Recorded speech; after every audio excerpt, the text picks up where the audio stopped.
गिर गई। उसकी उंगलियां बर्फ को नोच रही हैं, लेकिन कोई उसे उठाने नहीं आया। आखिर क्यों? क्योंकि युधिष्ठिर आगे बढ़ गए, बिना रुके, बिना पीछे देखे। सिर्फ एक कुत्ता था जो उनके साथ चल रहा था, और यही कुत्ता बाद में इस पूरी कहानी का सबसे इंपॉर्टेंट किरदार बन गया।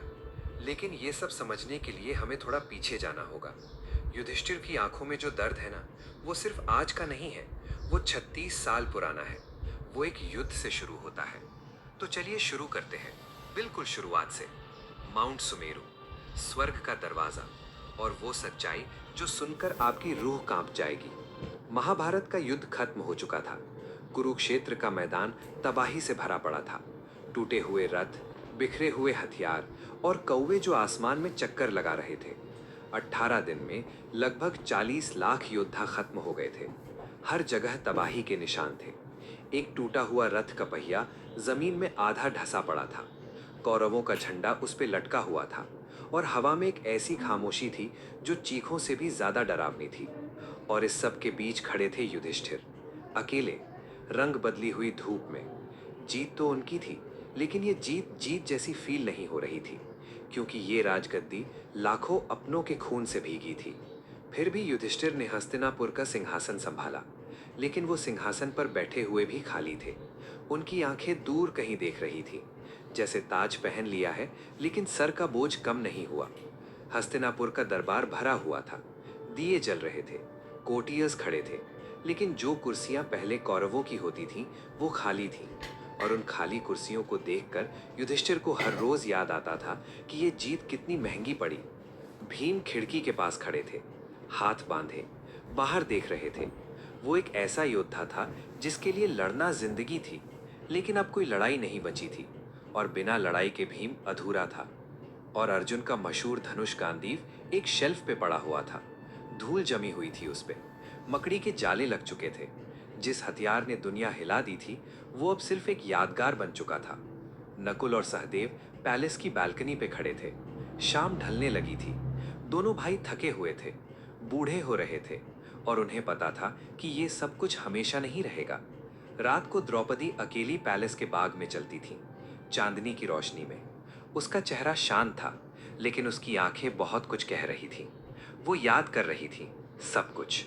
और बहुत दूर समुद्र के किनारे द्वारका शहर अपनी पूरी शान के साथ खड़ा था, सोने जैसा चमकता हुआ। कृष्ण का शहर। लेकिन इस खूबसूरती की उम्र अब बहुत कम बची थी, क्योंकि एक दिन द्वारका डूबने लगा। समुद्र ने शहर को निगल लिया। मंदिर गिरे, महल टूटे, पानी ने सब कुछ अपने अंदर समेट लिया, और इस शहर के साथ एक युग भी डूब गया। जब ये खबर युधिष्ठिर तक पहुंची, उनका चेहरा बदल गया, आंखें फैल गईं, होंठ कुछ कहने के लिए खुले, लेकिन आवाज नहीं निकली। क्योंकि द्वारका का डूबना मतलब था कृष्ण अब नहीं रहे। पांचों पांडव और द्रौपदी एक साथ खड़े थे, सबकी नजरें जमीन पर। कोई कुछ नहीं बोल रहा था, क्योंकि बोलने को बचा ही क्या था। कृष्ण थे तो सब कुछ था, अब उनके बिना सब खाली था।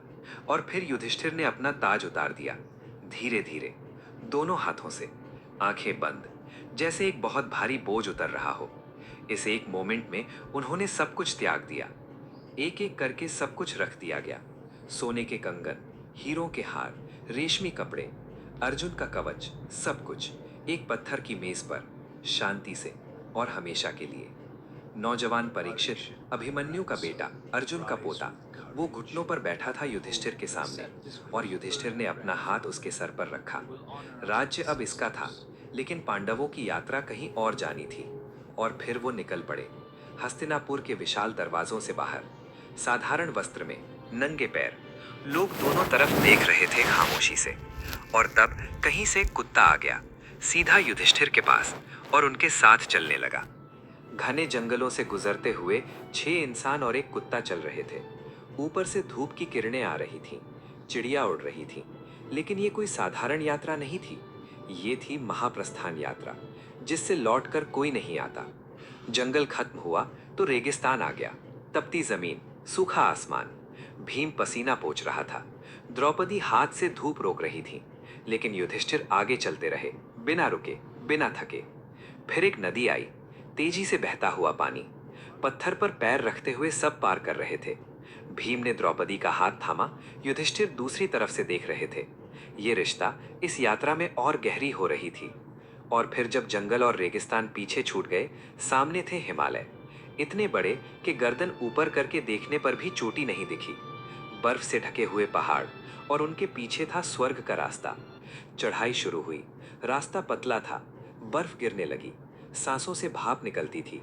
और वो कुत्ता अभी भी युधिष्ठिर के साथ था, सबसे आगे, जैसे रास्ता वो दिखा रहा हो।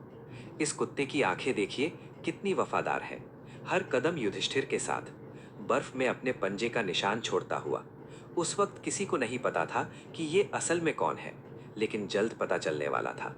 अब रास्ता और खतरनाक हो गया। एक पतली सी रिज थी, दोनों तरफ खाई, हवा चीख रही थी। युधिष्ठिर आगे, फिर भीम, अर्जुन, नकुल, सहदेव, और सबसे पीछे थी द्रौपदी।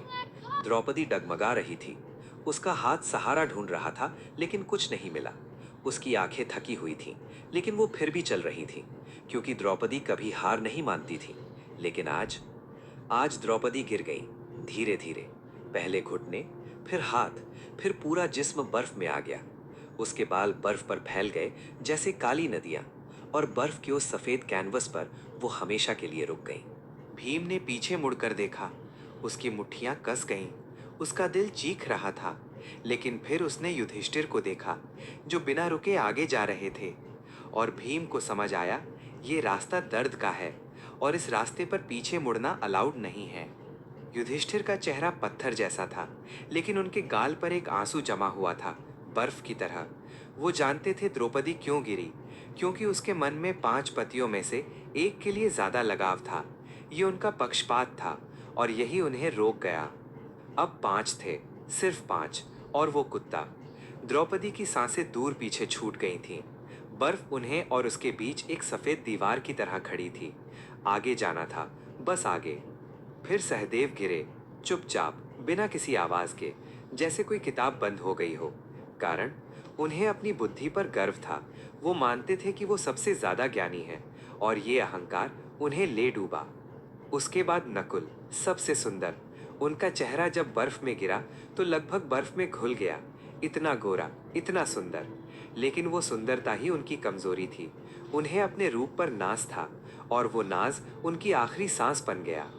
अब सिर्फ 3 बचे थे, युधिष्ठिर, भीम, अर्जुन, और वो कुत्ता। पीछे 4 साथी छूट चुके थे, बर्फ में, हमेशा के लिए। पहाड़ बहुत बड़ा था, और वो बहुत छोटे हो गए थे। फिर अर्जुन रुके, उनके हाथ कांप रहे थे।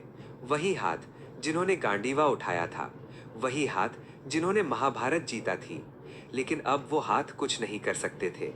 अर्जुन घुटनों पर आए, और फिर जमीन पर आ गए।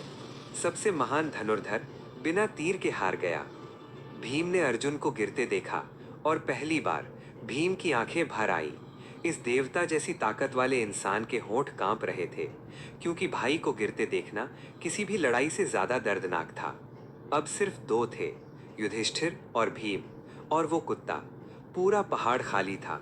पीछे सिर्फ बर्फ थी, और गिरे हुए अपने। आगे सिर्फ धुंध थी, और अनजान रास्ता। 2 भाई, एक कुत्ता, और मौत का इंतजार। और फिर भीम भी गिरे, सबसे ताकतवर पांडव, जिसने दुर्योधन की जांघ तोड़ी थी।